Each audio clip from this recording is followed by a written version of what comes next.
IPL 2026 సీజన్లో team India star pacer Jasprit Bumrah గణాంకాలు ఇప్పుడు క్రికెట్ వర్గాల్లో చర్చనీయాంశంగా మారాయి. గత 8 మ్యాచ్ల్లో కలిపి 180 బంతులు వేసిన బుమ్రా కేవలం 2 వికెట్లు మాత్రమే తీయడం అందరినీ ఆశ్చర్యానికి గురిచేస్తోంది. సాధారణంగా పిచ్ ఏదైనా బ్యాటర్ ఎవరైనా పరుగులను నియంత్రించడంలో లేదా కీలక వికెట్లు తీయడంలో బుమ్రాకు సాటిలేరు. కానీ ఈ సీజన్లో వికెట్లు తీయకపోగా భారీగా పరుగులు సమర్పించడం అభిమానులను నిరాశకు గురిచేస్తోంది. ఈ నేపథ్యంలో బుమ్రా వైఫల్యంపై Mumbai Indians coach Kieron Pollard స్పందిస్తూ కీలక వ్యాఖ్యలు చేశారు. బుమ్రా కూడా మనిషేనని, ప్రతి ఆటగాడికి ఇలాంటి గడ్డుకాలం ఎదురవుతుందని ఆయన విశ్లేషించారు.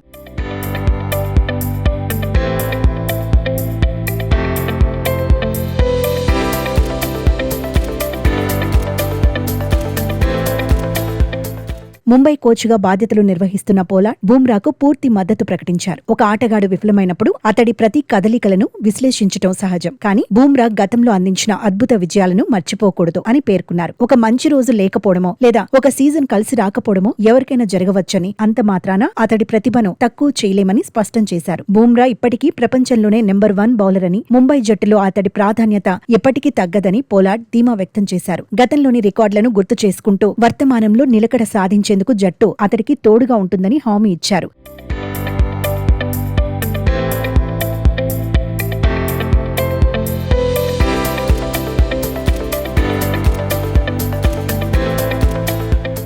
కేవలం బుమ్రా ఒక్కడే కాదు, ముంబై ఇండియన్స్ జట్టు కూడా ఈ సీజన్లో నిలకడలేమితో సతమతమవుతోంది. జట్టు ప్రదర్శనపై పోలార్డ్ స్పందిస్తూ, మేము ఒక టీమ్ గా ఆశించిన స్థాయిలో రాణించలేకపోతున్నాం. ఈ వాస్తవాన్ని అంగీకరించాల్సిందే అని అన్నారు. మ్యాచ్ గెలవాలంటే ఆట ప్రారంభం నుండి ముగింపు వరకు ఆధిపత్యం ప్రదర్శించాలని, అది లోపించటం వల్లే పరాజయాలు ఎదురవుతున్నాయని అభిప్రాయపడ్డారు. అయితే ఇప్పటికీ ప్లే ఆఫ్ రేస్ లో ఉన్నామని, డ్రెస్సింగ్ రూమ్ వాతావరణం ఉత్సాహంగానే ఉందని వెల్లడించారు. ఓటమిని అంగీకరించకుండా పోరాట పటిమతో తిరిగి పుంజుకుంటామని, మిగిలిన మ్యాచ్ల్లో మెరుగైన ప్రదర్శన చేస్తామని పోలార్డ్ ఆశాభావం వ్యక్తం చేశారు.